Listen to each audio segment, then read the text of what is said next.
What do you got for me? What's wrong with you people? I got nothing for you. What's wrong?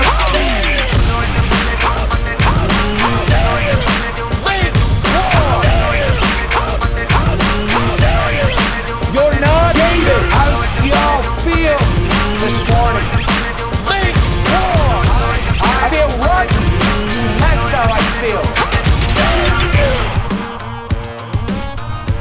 Well, that was enough for me. We could have had the benediction right there. That was so good. What's going on, everyone, and welcome to The Reformatory, the podcast for the local church and by the local church, and we are your local churchmen. My name is Josh, and I'm here, as always, with the captain, Jack Barry. Jack, it is good to be with you doing radio. You having a busy day, are you? Dude, just nuts. Yeah. Just nuts.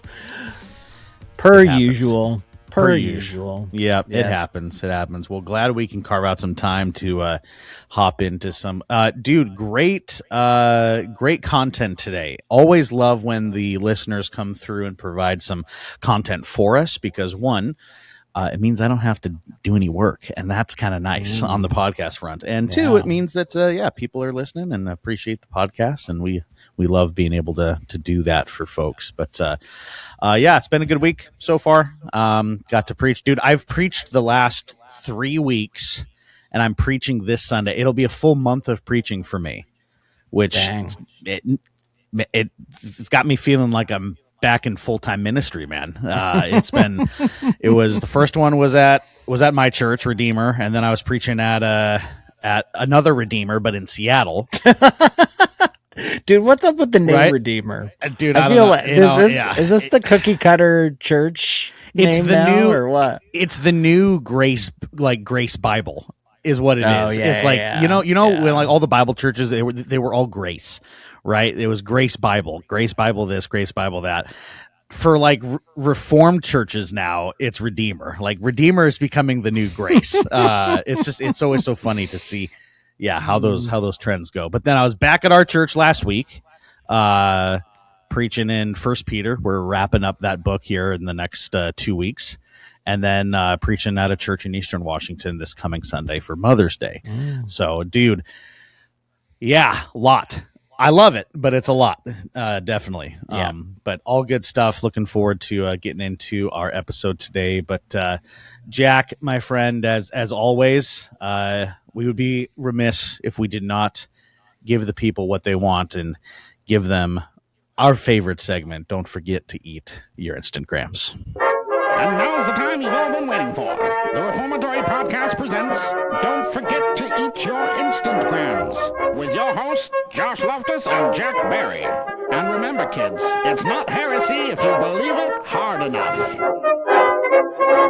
This is Don't Forget to Eat Your Instantgrams. And remember, kids, it's not heresy if you believe it hard enough. That is how it works these days, my friends. Jack, I've got some good stuff for you. At the time of this recording, we had a holiday that was just a few. It was just yesterday. It was yesterday for us. At the time of when this releases, it will have been a couple days ago. And I'm talking about May the 4th be with you.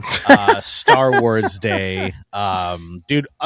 Side note: we're gonna have to talk about Maul Shadow Lord in one of the Patreon episodes because I finished that. Big time. Yesterday, and might be like it's.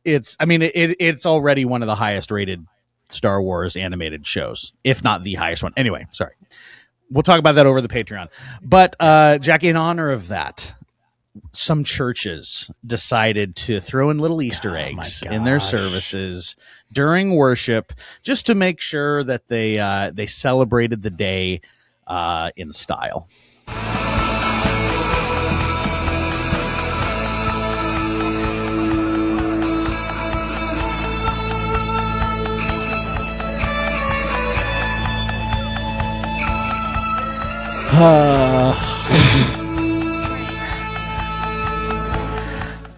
So just riffs. He just riffs the theme. Yeah. He hits him with the Star Wars theme in the middle of a worship set. And here's the thing, okay? So much of me wants to hate on this, and I could. True. Right. And some would True. even say I should. I should. There is an element of me that should hate on this. This isn't the place for it. Right. This is church. This isn't time to introduce pop culture, stuff like that. But I would be very hypocritical if I were to do that. Confession time. I have in more than one occasion. Oh my gosh. While playing drums at church. Oh my gosh. Worked in the drum fill from Oh my gosh. In the Air Tonight. You did it. By Phil Collins. You didn't. What? I've done it more than once. What? I did not know this. Just because This I is like so it. crazy. Yeah. Oh my gosh. It has been on more than one occasion. Wow. One of them was by request. Okay. Request.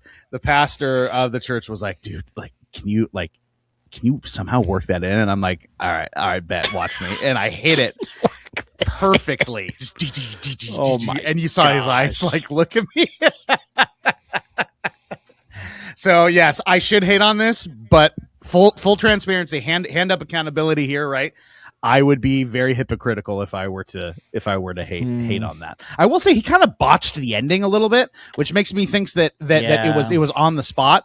Like it wasn't. I'll say it wasn't like. So he hits that perfect. All right. Yeah. He recovered. Yeah. Not the place for that or Phil Collins drum solo. Yeah. Jack, we're going to head on over to something that I would say is even more offensive, if you can believe it or not. Let's check out what Bethel's up to these days. Let's head on over. No. Let's step on over to Bethel here. The reason why you can heal the sick, raise the dead, and cast out demons is because of who you are.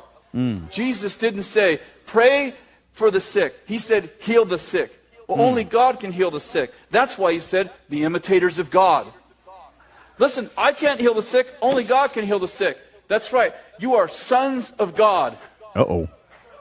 In fact, Jesus quoted the psalmist when he said, you are gods, and the word gods is little g. Ye is big G, and you are little g. You're little g God. Listen here, G. No. You got to get out of the pulpit. Yeah. You got to stop. That's some heresy. That's some heresy there, G. You got to stop. Stop talking. We're not doing this right now, guys. Nope. That's like I saw it coming. It's like when you see, it's like when you're watching a kid, like a toddler who's still uncoordinated. They're learning how to walk. Like you see them like running down a hill or walking down a hill and they start to pick up speed and you know what's about to happen, right? Like their legs are not going to be able to keep up with the momentum. Also happens when you happen to be in your 30s and 40s getting older. It's funny how that like comes full circle, right? But you saw that coming a mile away. You saw that eisegesis coming from miles, my friend. Well, some fun instant grams today, ladies and gentlemen. Dude, I'm excited for this app. We have got it's been a long time since we've done one of these. Too long. We really should do them more because I think they're fun. And it gives us the opportunity to have a little bit more of a laid back ep and to answer some questions from some of our listeners. So we've got a good number of them here. We're going to try to get through as many as we can. If we can't get through all of them, then maybe we can do another ep for sure. But we sent out the call for anyone who wanted to submit some questions or discussion topics to the podcast. And we had some people do that. And I'm looking forward to hopping in on some of these. So first I want to say thank you. If you're listening to the Reformatory and you've been listening for any amount of time, it still floors Jack and I that anybody would choose willingly to listen to the Reformatory, and that you actually get enjoyment and like encouragement out of it. That's really cool. We really do appreciate that and love that. Still floors us to this day. And as long as it continues to be an encouragement, then we'll continue to keep rocking as long as the Lord gives Jack and I the ability to do it. Jack, we're on EP 335 This is 335, my friend. Do you know how many podcasts, especially in the Reformed world that we live in, have come and gone in the time that the Reformatory has been rocking? It's pretty awesome. Yeah.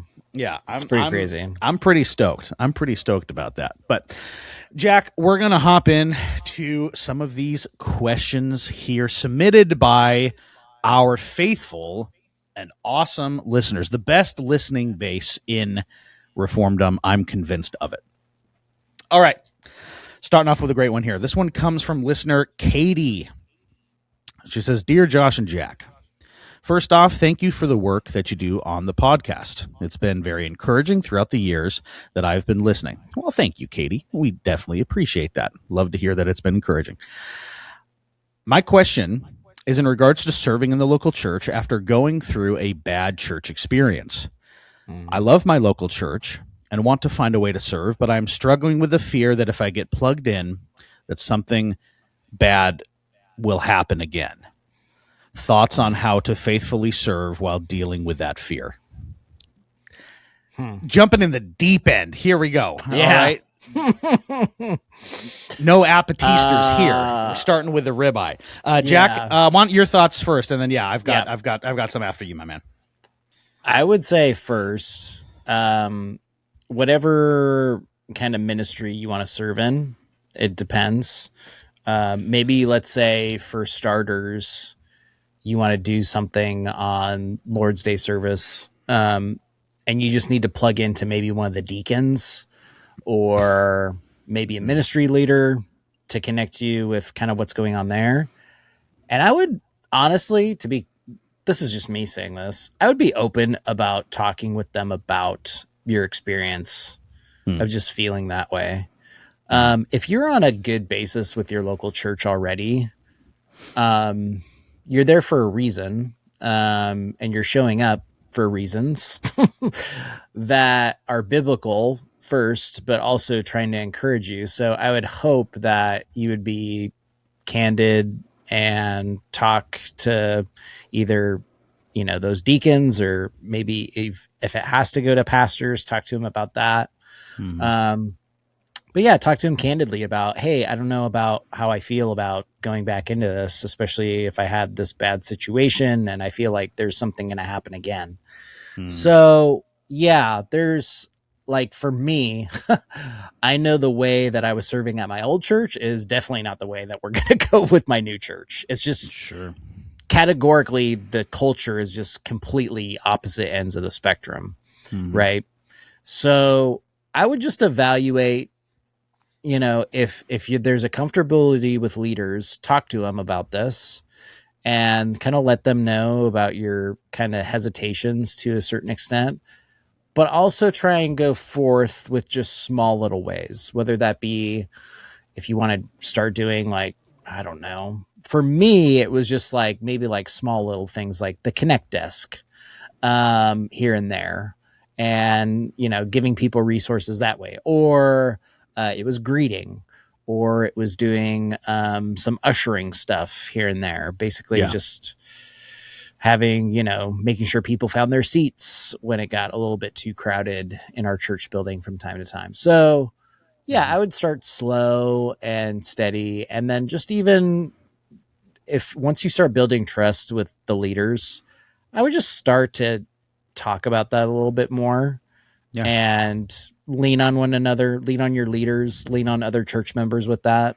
So that's how I would kind of go about that. But I think that's great advice. I honestly don't have much to add to that. My advice was definitely going to be, start small, start slow.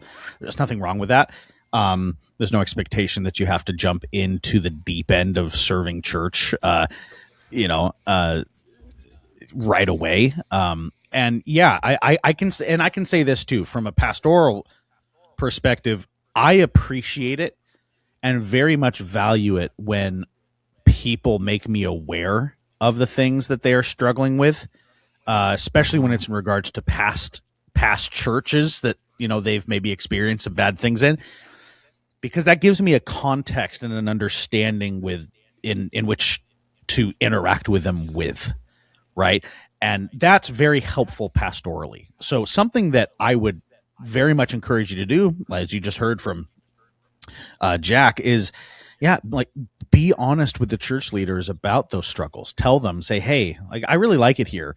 I want to serve, but this is something that I'm struggling with because of these experiences. Can I have some help being shepherded through that?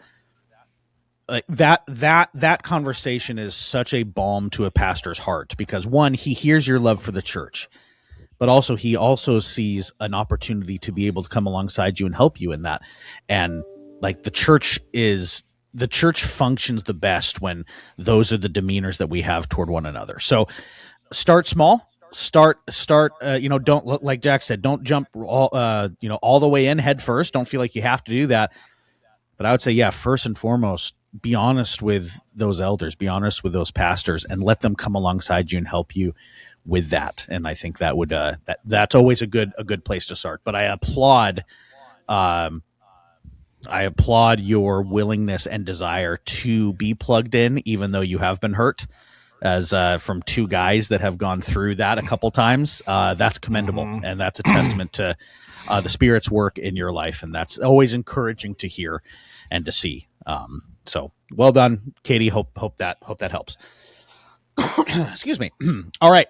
Next up, we've got a question submitted by Jacob.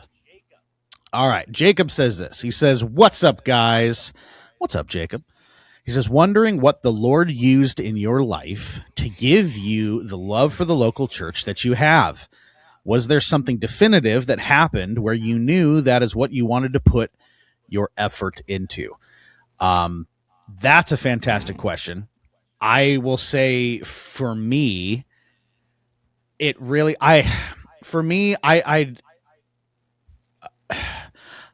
like I've always kind of felt that pull into ministry because it's something that was very familiar to me. But I would say that the kind of the hardcore focus of the local church, like making that, like kind of going all in on that, really happened as kind of a consequence in the early stages of COVID. Specifically for me, and it's not that I wasn't committed before that or didn't love the local church before that. But our long-term listeners will remember kind of when that shift happened, even in the podcast, where we stopped dealing with kind of more, I would say, general, kind of wide theological topics that honestly every other podcast was doing and has done. And we really did get kind of laser focused in like what we wanted to talk about in the and the context of what we wanted to talk about, right? We wanted to be the podcast for the local church and by the local church. And that happened pretty early on and pretty shortly after Jack came on as well. I think Jack and I kind of had a similar road to Damascus, if you will, experience in that we were looking around, especially in the context that we found ourselves in COVID in Washington, which was honestly one of the worst states to be in during that time for churches. And I can just speak for myself. I was seeing the degradation of the importance of the local church in people's lives and how easily so many individuals, members and pastors included, were willing to just throw that aside and be like, "Oh yeah, like we don't need to gather." Right? Like if COVID did anything, it revealed how horrible the American ecclesiology is, because it's awful, right? And that's something that really kind of was revealed. Right? I said it all through COVID, and I still say it now. COVID didn't cause any problems; it just revealed the problems that were always there. Yeah, right. Sure. That's what it did, because that's what fire does. Any type of, like in the larger church scale, any type of persecution, any type of pressure or tension that the church goes through, it refines and it reveals. That's how it works. And COVID revealed a lot, and it revealed that a lot of people have a very bad theology when it comes to the local church, what it is, who it's for, and how we're supposed to do it. And it was really through that I really became convicted that, you know what, like this is the focus that I believe the Lord wants me to have in the context where he has me right now. Right. If I was in another part of the country, the context might have changed. Like it might have been something different. I don't think it would have, but it might have been. But it was very much spurred on by, just the love of the church that I already had, but also a lot of the issues that I saw going through COVID here in Washington. And I saw that deep need for some biblical ecclesiology in the lives of God's people. So that's kind of what did it for me. Is kind of that was kind of what the pulling the pin moment, if you will. Jack, how about you, man? I mean, I could say honestly, when I became a believer, the church is really all I had. As far as family goes, I got rejected by a pretty prominent family member, and at that point in time, I felt like, well, I think the church is my family now. So that's always been with me. I would say, even in difficulties, even in when I moved around with the Army a little bit, I would pray about finding a local church, plugging in with them. And so, yeah, I think the church has kind of always been there for me as a believer. As far as me getting serious about the local church and the dynamics of it, I think I got more serious after maybe 2015. I moved back to Ellensburg and was in a local Baptist church out there that I knew the pastor out there, and really started to plug in and really wanted to help out more and more. And I had been doing that in other different churches, but it felt more particular. And just kind of, hey, this is now, especially since I was at that point in time, I was really exploring particular Baptist theology as well too. And so I think that in combination was kind of what started me focusing a lot more on the local church. And then when I moved back over to the West Side in Tacoma again, it was really a big focus. And even after that, I think it's been like Josh said, I think after COVID, things got revealed even more about how so important it is for you to gather with your local church. And so, I think the ecclesiology stuff was starting to brew up before then. And then it really was like, what are we doing? But yeah, the serving in the local church, making the local church central to my life as a believer has always been there. I think it's been more serious maybe in the last 10 years than it was in my first 10 years as a believer. But yeah. Sure. Well, I think that's how it goes, right? Like, I think that's a good thing. We want to be able to look back in our lives and see, oh yeah, I've come some ways, like there's a noticeable difference now from who I was to who I am. And, and if we see that, especially in our love and commitment to the local church, praise the Lord. That's awesome. That's fantastic. Okay. Moving on here. Okay. This one comes from Michael. He says, "Dear Josh and the Captain, love the podcast, guys." Thank you, Michael. We love you. Thank you for listening. He says, "Wondering if you can give me some recommendations for some good resources regarding Reformed Baptist theology. I believe I am going in that direction and want to learn more about it." Yeah. Okay. Sure. I guess so. The first and obvious one off the top of my head is read the confession. The 1689 is that is the statement of faith, if you will, of Reformed Baptist theology. That's what we subscribe to. And it's a fantastic document. If you read through that, there's not much in there that I would think unless you're Presbyterian, it's some pretty basic, and I would say like if you read your Bible, it's what it says, and that's why I love it, right? A great resource that just came out somewhat recently is What is a Reformed Baptist by Tom Hicks. If you pick up that book, it's on Amazon. Hang on, I'm going to tell you right now what is a Reformed Baptist, Tom Hicks. You can get it on Founders. You can also get it on Amazon. Dude, it's $25. That's not bad. $25 for Tom Hicks' book, What is a Reformed Baptist? That is fantastic.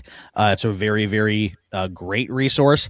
And I found that resource actually to be pretty approachable, too. Like, it's not very heady. You don't have to have a PhD level of theology to understand it. Yeah. Jack, who's the guy that wrote the 2-part To the Judicious Reader? Oh yes. James Renahan. Yes, James Renahan. Yep. So he did a 2-part book on basically his exposition of the 1689. Yeah. Right. So he kind of he goes through each line in each chapter and kind of just gives his understanding and interpretation of it. Really fantastic. He did one for the First London Confession, and he did one for the Second London Confession. They're both great. It'll give you some great history of kind of where Reformed Baptists came from, some of the theology, like where that was formed, why it was formed. Those would be the resources that I would say start with right there for specific Reformed Baptist theology. Jack, would you add anything else other than those? I would maybe only add Richard Barcelos' work. Oh, any yeah. kind of Richard Barcelos' work, to be quite honest. So anything with his, I think, is really good. This is really heady stuff, but James Dolezal, his work is going to be a little bit more academic and a little bit more theological weighty. Yep. So, but he has done really good stuff on just doctrine of God stuff. Yep. So, would there's recommend him as well. Oh, there's the getting real nerdy here. The Distinctives of Baptist Covenant Theology by Pascal. Oh, Pascal, the French guy. What's the last name? It's like Descartes or something like that. No, I thought it was that. Denault. That's it. Yes. Pascal Denault. Yes, The Distinctives of Baptist Covenant Theology by Pascal Denault. That'd be another one for you as well. So check out those. That will give you so much right there. Is if you engage in some of those. No, I got to give one more, dude. I'm sorry. I'm nerding out, right? Okay. This one is a fantastic resource because of how it is framed and the graciousness in which this author deals with the opposition to the Baptistic understanding of baptism. The book is The Baptism of Disciples Alone by Fred Malone. Fred Malone touches on paedobaptism and why the Reformed Baptists saw it necessary and prudent to make a distinction and to distinguish from the Presbyterian understanding of baptism. And he does it in a very gracious and I think unifying way that doesn't put down our brothers and sisters in the Presbyterian theology, but shows the reason and why the distinction happened. So The Baptism of Disciples Alone by Fred Malone, also a fantastic resource. Pick those up. They're all on Amazon. You can find them on Founders as well. If you want to throw Founders some money, always good. Okay. Hopefully that's enough. That will give you so much reading. So like that's going to take you a while. Start there. Okay, Jack, let's hop in. See if we can get through. Two more here. This one comes from Candace. Jeez, Candace Owen. You think Candace Owen listens to the Reformatory? Doubtfully. I doubt it. She's I a doubt it. papist. She's a papist. That's true. She is. Candace, you should listen to the Reformatory then. You know who needs the distinctives of Reformed Baptist theology is Candace Owen. Oh my god. Okay, this comes from Candace. More than likely, not Owen. Okay. Yeah. She says, "Hello, brothers." Well, hello, Candace. She says, "Just wanted to say that I'm very thankful for the podcast and love the focus and care that you both have for the local church." Well, thank you. That's always encouraging to hear. She says, "I'm a single lady and have recently gotten into studying Reformed theology." Dude, join the club. That's fantastic. You're going to have to beat the boys off with a stick. She says, "Something that I have noticed is there seems to be a great emphasis placed on men studying theology, but you don't hear as much on why it's important for women to do the same. Do you have any thoughts on why this is, or am I even correct in this observation? Again, thankful for the podcast and hope you guys have a great day." Candace, that is a fantastic question. I'll say from my experience, I'll throw it over to Jack. You are not incorrect in your observation. There does seem to be this, I would say, stream of, I almost said stream of consciousness. And it is kind of like Reformed theology is kind of like a hive mind. We're all kind of connected in a weird way where one thing affects the other. It's like a Hydra head. You cut off one and another one pops up, right? But no, I think you are keying in on something that Jack and we've actually talked on this before. There's actually, we actually did an episode on this a couple of years ago on the importance of women studying theology because there is for some reason not the emphasis that I would say needs to be there in the Reformed community. And again, not in all of the Reformed community. It's not how it is at my church, and I'm thankful for that. But there does seem to be a blind spot there where there is not as much emphasis placed on the importance of women studying theology as there is their male counterparts. I think you could attribute a lot to that. I think you could attribute that to an oversimplification of complementarianism. I think you could blame the kind of insidious way that the patriarchy has kind of found its way into Reformed theology in a very unhealthy way. We're seeing that a lot in the Christian nationalist camp, right? Where there's just this understanding that, in Reformed doctrine, women are wives and mothers, and that's their purpose, and it's the men that study the word and teach the family. And look, again, like we're not calling for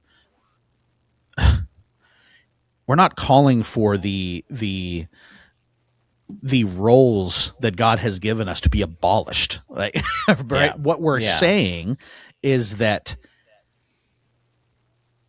the importance of studying Scripture, I would say the encouragement, the mandate that we are given as Christians to know who God is so that we may worship him better, is a mandate that is not simply the purview of men. Because both men and women are individuals. They have individual souls. They come to Christ individually. Even though they may be unified in the bonds of marriage, they are separate entities. They are separate people. The wife is not saved through the merit or the theology or the works of her husband. That's just not how it works. And we have just kind of this blind spot in Reformedom where like the men study all of the theology and the women take care of the kids, and that's how it is. Like, look, you can have that in your home where the wife's taking care of the kids and the husband's doing the work, and it's very traditional. That's fine, awesome. That's praise the Lord for that. But you cannot extend that I would say that you can't extend roles to the point where it is limiting somebody from learning about who God is. We are called to study the Word of God as Christians. Doesn't matter if you're a man, doesn't matter if you're a woman. That's what we're called to do, because we need to know who God is, and it's done through the studying of the Word of God. And if there is a group of individuals, a group of men, or a pastor saying that women should not be studying or engaging in theology because that's something that men do, I would say he is gravely mistaken. And I feel bad for his wife and any daughters that he should have, because they're going to grow up very spiritually illiterate, which is going to cause them to be in a position where they are thrown to and fro by any theology that whatever man is over them decides to expound. So that's a very long-winded answer of saying, yeah, you're seeing it correctly, and it's dumb. I think it's really dumb. Jack, your thoughts? Yeah, I also see this as well too a lot of the time, and I also see it in ways in which more women are hungry for more theologically depth works in book studies and stuff like that. And well, because let's be real, like the vast majority of stuff out there that's for women is dog crap. Shallow. It's very so shallow, dude. So yeah, I feel like there is a yearning to have more depth in your study with other women. And yeah, I can attribute why things they are because of, like what Josh said, I think the rise of patriarchy and patriarchal churches in more kind of, I don't know if you could say Protestant, but yeah, more Protestant circles in that sense. But like Josh said too, I think, if the emphasis has always been on men doing something, studying, and not women, why aren't we exploring why that is? And yet also empowering women to get trained and to understand stuff as well too. And also teach other women in a correct way. So yeah, it's just very difficult because you're always going to be in some sense like fighting upstream with certain movements, I would say right now, that are very much anti-women gaining more knowledge because there's some sort of distrust there, or there's some sort of cliche or caricature or stereotype that if women get more knowledge in this area, then oh my gosh, it's the end of the world. It's like, oh my gosh, can you guys? I think it's a pendulum swing away from feminism is what it is. Like I think it's individuals seeing the effects that like rabid feminism has done in our culture, right? Where you have the rise of abortion rights and all of the things that have kind of come from that movement. And they're like, well, we don't want anything that has anything to do with that. So let's go back to the 1920s where women weren't allowed to think, right? And then everything's going to be okay. When it's like, no, that's not the cure to the problem that you see in our culture today. Actually, and what's ironic is the cure against rabid feminism is women that are literate in the Word of God. Right? It's like we have it mixed up, right? And like I want the women in my church to be just as theologically literate and robust as the men are, because they live in the same world that we do. They deal with the same crap on social media and in the grocery store and in the workplace and in the homeschool co-ops and wherever they go, they're living in the same world. They need the same scriptures, and there's no excuse to not encourage that, other than you have some men that are very insecure in who they are. So hope that helps. I hope that's encouraging, but because we need theologically literate women in our churches because that's important, because we need theologically literate Christians. That's just how it is. Making this distinction is just, I think unhelpful. Yeah. Okay, Jack, I think should we try to knock out this last one here? Okay. All right, let's do it. This one comes from Ken. He says, "Hey guys, do you have any good recommendations for cigars these days? I've been having guys from church over to my house more often, and I want to provide them with some boutique offerings." He says, "Any recommendations would be amazing. Appreciate you guys." Appreciate you, Ken. And well done, my friend, for bringing the men over to your church and utilizing the good gifts that God has given us as a means to cultivate discipleship.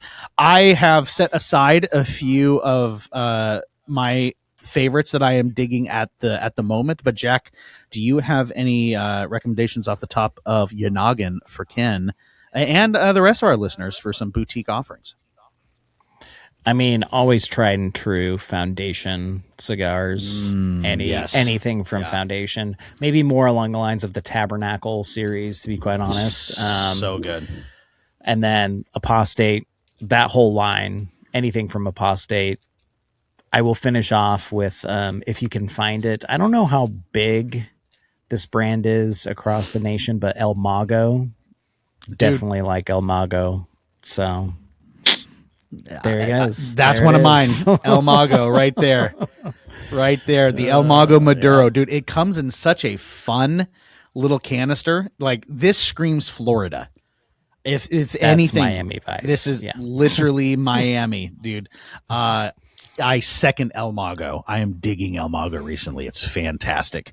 Another one that I found these on Cigar Bid for super cheap, but they're great little budget sticks, and I had never heard of them before. It is the Toronto. Yeah. The Toronto sticks. Come on, focus. Have you heard of these? These are pretty good, man. Yes, I have smoked those in the past. Yeah, these are great little sticks. Toronto. I like it because it sounds Italian, and my wife's Italian. Last but not least is anything Aganorsa leaf.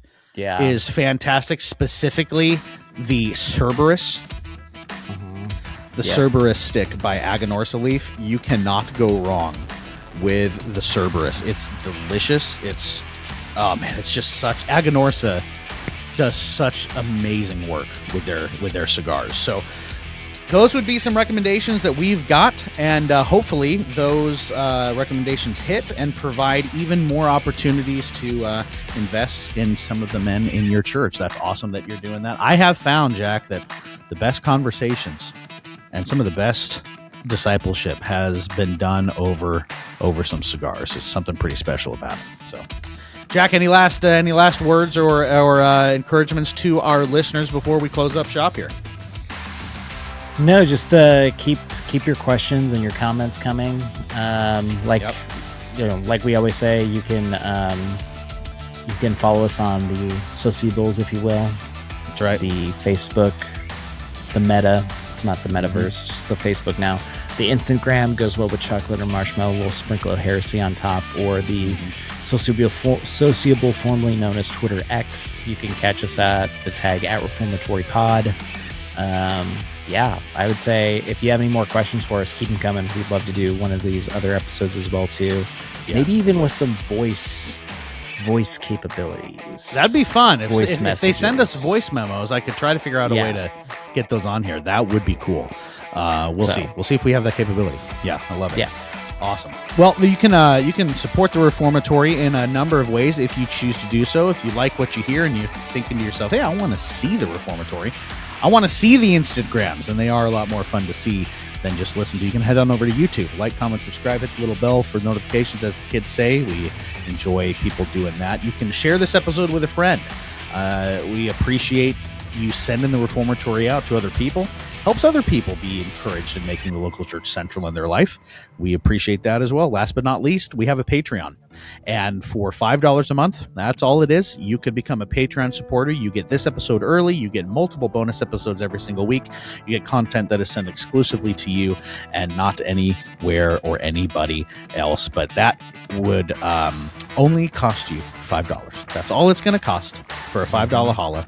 And if you choose to do so, our pledge to you is that your name shall be hallowed. Hallowed, sir. Hallowed. Hallowed through the halls of the podcast. That is our pledge to you. We thank you all for listening, and we will catch you on the next step of the Reformatory.